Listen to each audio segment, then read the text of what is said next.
Welcome to a video summary of the Acer V9800 4K DLP projector. You can read the full in-depth review via the link in the description or clicking the card top right of the video. The V9800 is a single-chip DLP projector that boasts the new Texas Instruments XPR technology, which is a pixel shift technique to provide a 4K UHD image on the screen. It retails for £4,650 and this is not a native 4K projector, but it uses a similar technique like the Epson TW9300 and JVC X5500 projectors that pixel shifts the image. Build quality is good with a solid chassis and manual controls on the lens for zoom and focus. The air intake and exhausts are at either side of a decent quality lens, which is centrally mounted. Under a flap on the top of the unit are control wheels for horizontal and vertical lens shift. Brightness is claimed to be 2200 lumens, but actually in calibrated viewing modes it's more like 900 lumens. The connections are housed within a recessed area, which should allow for neat cable management when ceiling mounted. There are two HDMI inputs, with just one that is HDMI 2.0 and HDCP 2.2 compatible for accepting 4K 60p signals. The other is a standard 1.4 connector. The only other video input is a VGA connector, and the rest of the connections are control based, so we have a LAN port, a wired remote port, two 12V triggers and an RS232C port. The USB is for service only and doesn't accept video signals or the addition of a media player or HDD storage. The supplied remote is backlit and easy to use. It's the typical size for a modern remote control and made from plastic, with all the buttons to the top half of the unit. The remote sits neatly in one hand with all the major keys within easy thumb reach, and being backlit in blue, you'll have no issues using it in a pitch black room. The menu system is comprehensive, and the V9800 is also ISF C3 certified and has a password protected ISF picture menu with settings lockout for use by a professional calibrator.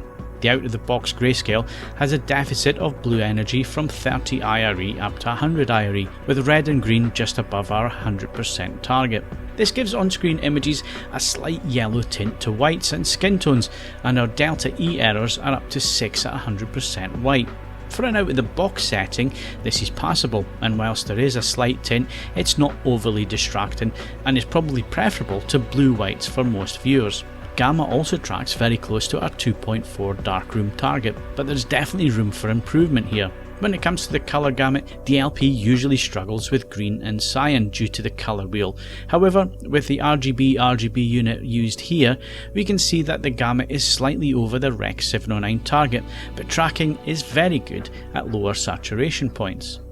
Looking at the Grayscale tracking once again, we used a 2-point correction controls to get delta E errors well under 2, which means they're below the visual threshold and the yellow tint is now completely gone. We also had a good result with the colour gamut, where we were able to correct the saturation and hue errors compared to the out-of-the-box results.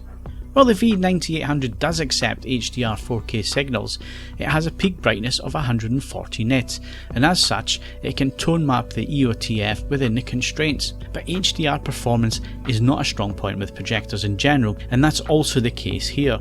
The Acer is not capable of producing a wide colour gamut, so signals are mapped to the Rec 709 HD standard. In terms of picture quality, the main issue we have with the Acer at the price point is a mediocre black level performance, which is an issue with DLP projectors in general. The competition, such as the Epson TW9300 and JVC X5500, have superb black level and shadow detail performance, as well as wide colour tracking, which the Acer can't do. Bright HD images do have a nice, sharp and detailed look to them, and colours do look accurate in HD, but given the price of £4,650, we feel the Acer is just out of its depth compared to the competition, and it misses out on any award badge. If you enjoyed this video, then please click the like button, and to see more videos like this, why not subscribe to our channel? You can also find more reviews, news and articles like this on avforums.com, Europe's largest community for TVs, home cinema, tech and movies. Thanks for watching.